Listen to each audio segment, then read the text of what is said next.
नमस्कार साथियों, मैं विपिन फिर से आपके अपने YouTube platform let's start by Vipin sir पर स्वागत करते हैं। जैसा कि आपको थंबनेल में जो दिख रहा है,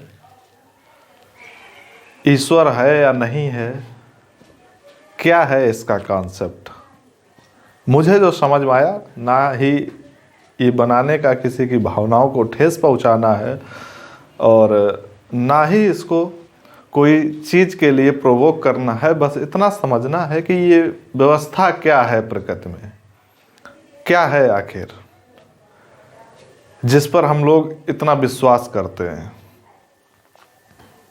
और उस विश्वास को हमने जो अलग अलग तरीके से नाम दे रखा है, किसी ने अल्लाह नाम दिया तो किसी ने भगवान नाम दिया, किसी ने जीसस तो किसी ने फादर, ऐसे करके अलग अलग व्यवस्थाओं के रूप में एक्चुअल में ईश्वर क्या है, नाम है या वास्तविक कोई व्यवस्था है, या हमारी आस्था या विश्वास है। अगर विश्वास है तो विश्वास का ही नाम ईश्वर है, मुझे जो समझ में आता है। एक उदाहरण के तौर पर लेते हैं, अगर ईश्वर की बात करें, जो ईश्वर है, जैसे ही उसका हम नाम लेते हैं, हमारे अंदर जो एक व्यवस्था उत्पन्न होती है, सकारात्मक व्यवस्था, क्योंकि हमें किसी चीज़ को आधार बनाने के लिए किसी ना किसी चीज़ को एक सिस्टम में लाना पड़ता है। उसी व्यवस्था में मुझे लगता है कि ये ईश्वर की जो दूसरी कड़ी है, इसको हम ऊर्जा कहते हैं। ऊर्जा, ऐसा तो नहीं कि ऊर्जा का ही नाम उस ईश्वर हो। हमें तो कुछ ऐसा ही लगता है कि ऊर्जा का नाम ही ईश्वर है। कैसे? कि हमने ऐसा लगता है कि दुनिया में इतनी सारी चीजें हैं, कितनी जितनी भी चीजें हैं दुनिया में, 8.7 मिलियन स्पेसीज से लेके इतनी व्यवस्था में चीजें जुड़ी हुई हैं, सब में एनर्जी है, हर चीज में एनर्जी है। अब उस एनर्जी को हम किस रूप में देखते हैं, वो अलग अलग सिस्टम पर डिपेंड करता है। वो एनर्जी या तो कहीं पर अप्लाई की जाए, या तो फील की जाए, या समझी जाए। एनर्जी, अगर ऊर्जा की बात जब भी हम करते हैं, energy never be created nor be destroyed, only it can transfer into one object to other object. एक ऑब्जेक्ट से दूसरे ऑब्जेक्ट में परिवर्तन की जा सकती है। एनर्जी को ना बदला जा सकता है, ना डिस्ट्रॉय किया जा सकता है, ना खत्म किया जा सकता, ना बनाया जा सकता है। यही तो ऊर्जा है। और ऊर्जा हर कण में पाई जाती है, दुनिया में जितनी चीजें हैं। शायद ऐसी कुछ परिभाषा भगवान की भी तो है कि हर कण में भगवान विराजमान है, बस उसको हम देख नहीं सकते, ऊर्जा को नहीं देख सकते हैं।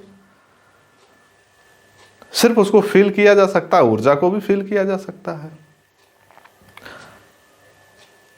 मुझे लगता है कि अगर ऊर्जा की ही बात करें तो शायद ऊर्जा का ही नाम ईश्वर है। मुझे ऐसा लग रहा है, अगर आपके अंदर, मैं खड़ा होकर बोल रहा हूं, अगर मेरे अंदर की ऊर्जा निकाल दी जाए तो शायद मैं गिर पड़ूं, मैं नहीं खड़ा हो सकता। या ये कह दो कि भगवान की वजह से खड़े हैं, तो मुझे नहीं लगता भगवान की वजह से खड़े हैं। ऊर्जा है मेरे अंदर। अब उस ऊर्जा को चाहे हम भगवान के रूप में देख लें, क्योंकि भगवान तो कण-कण में विराजमान है, तो हमारे अंदर भी विराजमान होंगे, आपके अंदर भी विराजमान होंगे, आप बैठे होंगे। तो कुल मिला के हमें लगता है कि ऊर्जा का ही नाम ईश्वर होगा। जब भी हमें चीजें ऐसा लगता है कि मान लीजिए हमारे अंदर की ऊर्जा की अगर बात करें, इस ब्रह्मांड में जितनी चीजें हैं, हर चीज एक दूसरे को आकर्षित करती है। हमको अगर छोड़ दिया जाए तो हम भी कहीं ना कहीं आकर्षण के शिकार होंगे, हम भी कहीं ना कहीं तो जाते होंगे। हर जगह तो हम नहीं जाते, कुछ एक पर्टिकुलर जगह पर ही तो जाते हैं। या आप भी एक जगह नहीं रहते हैं, जब आप फ्री होते कहीं तो जाते हैं। आप जाते वहीं हैं जहां पर आपका ऊर्जा का संचार ज़्यादा होता है, यानी कि वहाँ की ऊर्जा और तुम्हारे अंदर की ऊर्जा जब मैच कर जाती है तो वैसी जगह तो तुम पहुंच जाते हो। और जब वही ऊर्जा तुम्हारी ऊर्जा से नहीं मिलती है तो वहां पर तुम लोग क्या कहने लगते हो कि अच्छा नहीं लग रहा है। हमें लगता पूरा ये ऊर्जा का ही तो खेल तो नहीं है। तो सब कुल मिला के मुझे लगता है जो कुछ भी है ऊर्जा है तुम्हारे अंदर। आइंस्टीन जिन्होंने E=mc² दिया था, उन्होंने भी कहा था, वो आस्तिक नहीं थे, नास्तिक भी नहीं थे। और मेरा जो पर्सपेक्टिव है वो आस्तिक और नास्तिक का नहीं है,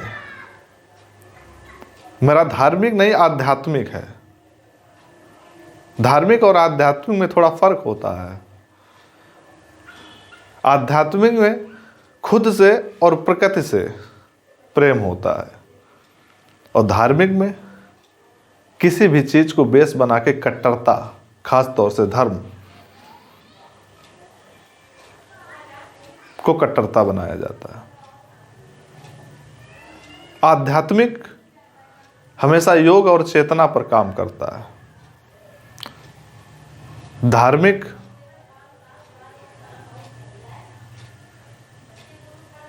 अंधभक्तों की तरह किसी भी चीज पर विश्वास करने की प्रक्रिया है, उसको समझना नहीं है, बल्कि चीजें एक ही हैं, सिर्फ समझने का अलग अलग तरीका है। ऊर्जा ही सब कुछ है। अगर हमारे पास कोई चीज नहीं है तो हमारे अंदर का एक विश्वास जो है वो खत्म होने लगता है, और जब मेरे अंदर का विश्वास खत्म होने लगता है तो मुझे लगता है मेरे अंदर की ऊर्जा नहीं है। अगर मुझे 5,000 रुपये की ज़रूरत हो और मुझे वो पैसा कहीं पर मिलने की कोई आसार ना हो, मैं अंदर से नर्वस हो जाऊंगा, मेरी आस्था खत्म हो जाएगी, मैं टूटने लगूंगा। लेकिन जब तक कोई आदमी कह दे कि परेशान मत हो, मैं तुमको 5,000 दे दूंगा, मेरे अंदर की आस्था इतनी जोर जाग पड़ेगी, मेरी एनर्जी का लेवल इतना हाई हो जाएगा। शायद यही तो ईश्वर है, यही ऊर्जा जो संचार हो रही, यही तो ईश्वर है। तो ऊर्जा ही ईश्वर है, ऊर्जा का ही नाम तुमने ईश्वर दे रखा है। तो इस भ्रांति में ना पलें कि ईश्वर और ऊर्जा अलग अलग चीजें हैं। तुम्हारे अंदर की शक्ति ही ईश्वर है। जो ऊर्जा की परिभाषा हमने समझाई और जो ईश्वर की परिभाषा जो है सेम है, बस नाम हमने अलग अलग दे रखे हैं। जिस तरह कण कण में ऊर्जा है, उसी तरह कण कण में भगवान है, या तुम जो भी अपना नाम देना चाहो दे सकते हो। तो ऊर्जा का ही सब कुछ खेल है, और ऊर्जा का संचार सबसे अच्छा धार्मिक रूप से नहीं, मुझे लगता आध्यात्मिक रूप से होता है। और अध्यात्म में हमारा चेतना और योग पर काम होता है, जिसे मेडिटेशन या योग वगैरह कहते हैं। तो इस तरह ईश्वर है या नहीं है ये अलग का विषय है। आपका जिसमें भी विश्वास लगे, विश्वास ही ऊर्जा है, ऊर्जा ही भगवान है, भगवान ही ऊर्जा, ऊर्जा ही विश्वास है। तीनों चीजें एक ही है। लेकिन साइंटिफिक नजरिए से जब हम देखते हैं तो ऊर्जा ही काम करती है, और जब ऊर्जा होती तो तुम्हारा विश्वास अपने आप बन जाता है। या किसी चीज पर विश्वास तभी होगा जब तुम पर ऊर्जा होगी।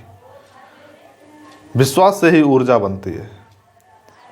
मुझे पता है कि हमारे अंदर अगर कुछ भी होगा तो हमारे माँ बाप हमें संभाल लेंगे। मेरे अंदर ऊर्जा है, मेरा विश्वास है, संभाल लेंगे। तभी तो मेरे अंदर इतनी ऊर्जा है कि वो संभाल ले जाएंगे, मुझे दिक्कत ही नहीं होगी।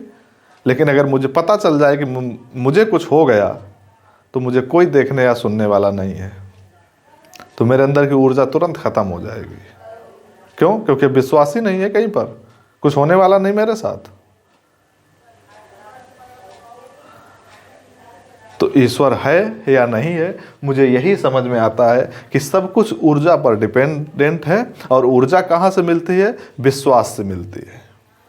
और विश्वास के लिए वो एक स्थायित्व हमें बनाना पड़ता है। बस यही हमारा जो पर्सपेक्टिव था वो थोड़ा समझ में आता है। ऐसा लगता है हमें अपने आध्यात्मिक चेतना पर या ऊर्जा पर काम करना चाहिए, ना कि आंखों में पट्टी बांध के किसी धर्म विशेष या किसी भी चीज़ को टिप्पणी बना के उसको वो करना चाहिए।